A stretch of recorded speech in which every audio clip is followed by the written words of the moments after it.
चल रहा हो, कोई कंपटीशन चल रहा हो, हंसी मजाक होना चाहिए, फन होना चाहिए, मस्ती होनी चाहिए, फाइटिंग्स होनी चाहिए। आप लोग जो ऑपोजिशंस कर रहे हो, मैंने कहा कि हॉट डिस्कशंस होने चाहिए, कोई दिक्कत नहीं है। रेस्पेक्टफुल ऑर्डर के अंदर होने चाहिए, ठीक है। और वो रेस्पेक्ट जो है ना, वो एथिकली कहीं नहीं शो होनी चाहिए। एक टीचर को ये फील होना चाहिए कि उसकी प्रेजेंस से उसके स्टूडेंट्स को फर्क पड़ता है। आप एटलीस्ट ये चीजें सीधे सीधे से दे सकते हो, ठीक है। सेकंड थिंग, जो कंपटीशन का फीलिंग आप लोगों के अंदर अभी देखा, 3 दिन से 2-3 दिन से आप लोगों को स्टार्ट हुआ। कॉम्पिटिशंस फाइट ही इसलिए किए जाते हैं कि इसके अंदर आप दोनों स्वाद चख के देते, और शायद दोनों टीम्स ने दोनों स्वाद चख लिए एक बार। हारना, डिफीट, ये भी अपने आप में एक बहुत बड़ी चीज है जो आप अचीव कर सकते हो। कोई नहीं चाहता हार, ठीक है। लेकिन लाइफ में पता नहीं कितनी बार ऐसा होता है जब रिजल्ट्स हमारे अकॉर्डिंग नहीं होते और वो हमें फेस करने पड़ते हैं। और जब भी रिजल्ट्स हमारे अकॉर्डिंग नहीं होते, उस टाइम पे हमारे ऊपर एक क्वेश्चन मार्क होता है। कई बार हम खुद भी खुद के ऊपर क्वेश्चन मार्क लगा लेते हैं, कई बार हमारे अपोनेंट्स भी लगा लेते हैं, और कई बार हमारे खुद के जानने वाले, इवन हमारी फैमिलीज तक भी हमारे ऊपर क्वेश्चन मार्क किसी भी जगह पे पुट करते हैं।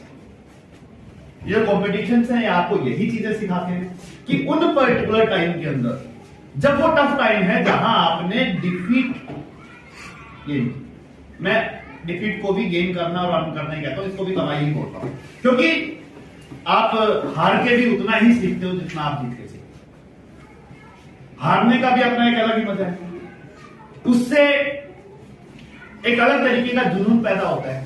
और मैं एक चीज कहता हूं कि अगर ये टीम छोटे आज से 2 दिन पहले कंपटीशन नहीं आ रही होती, तो शायद आज ये नहीं जीते, क्योंकि परसों जो कंपटीशन हुआ, छोटे लेवल पे हुआ, जो भी चीजें हुआ, परसों जो इनकी डिफीट थी, उसके बाद इनके मन में एक जुनून आया था कि जी हराना है।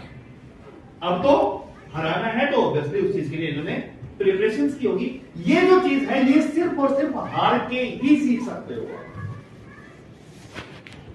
जीत अहंकार भी लाती है, केयरलेसनेस भी लाती है। जीतने के बाद हम कहीं ना कहीं थोड़ा सा ज्यादा आश्वस्त हो जाते हैं, थोड़ी सुपीरियरिटी भी आ जाती है, ठीक है। और वो कहीं ना कहीं हमसे गलतियां भी करवा जाती है, कहीं ना कहीं हमारे प्रिपरेशंस उनको भी वीक करा देती है। दूसरी चीज, कई बार हम दूसरे को हल्के में भी ले जाते हैं।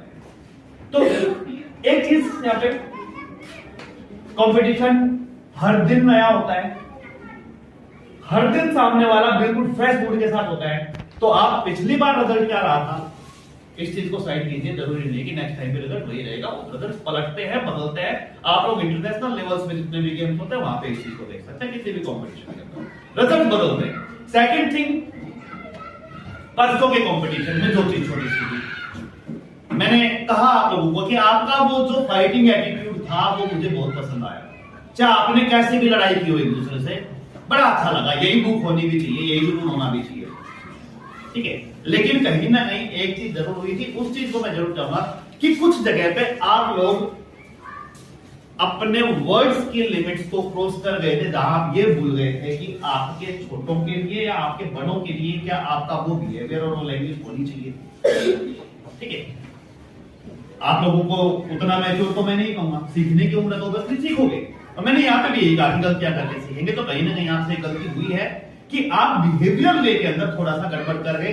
तो वहां आपको एक बार सेल्फ एनालिसिस करने की जरूरत है कि मेरे वो वर्ड्स या मेरा वो एक्सप्रेशन कहीं थोड़ा सा अगर गलत था, तो उसको हम कहीं ना कहीं नहीं कवर करें, ठीक है। दूसरी चीज, जीतने वाले को हारने वाले का सम्मान करना चाहिए, और हारने वाले को अपनी उस दिन की हार को, मैं हार को नहीं कह रहा हूं, उस दिन की हार को एक्सेप्ट करना चाहिए, बड़े मन से एक्सेप्ट करना चाहिए। और जो विनिंग टीम है उसके लिए खुश होकर उसको अप्रिशिएट भी करना चाहिए। तो नेक्स्ट टाइम मैं ध्यान रखूंगा कि इन लर्निंग्स के साथ आप अपने बेहतर प्रिपरेशन के साथ यहाँ पे आएंगे। दूसरी बड़ी चीज, ये तीनों की तीनों चीजें जो है ना, ये सिर्फ खेल नहीं। जिस दिन आप अपनी डिग्रीज कंप्लीट कर लेंगे, मैं स्कूलिंग की बात नहीं कर रहा, जिस दिन आप अपनी डिग्रीज कंप्लीट करके अपनी प्रोफेशनल लाइफ के अंदर एंटर करेंगे ना, उस दिन आपको पता लगेगा कि ये क्या चीज है, यहां से आपने क्या अर्न किया है। ये सीधा का सीधा माइंड मेकिंग का खेल है, जो आपके माइंड को प्रिपेयर करता है बड़ी लड़ाइयां लड़ने के लिए। So keep enjoying all the things, keep learning. That's all from my side. Thank you.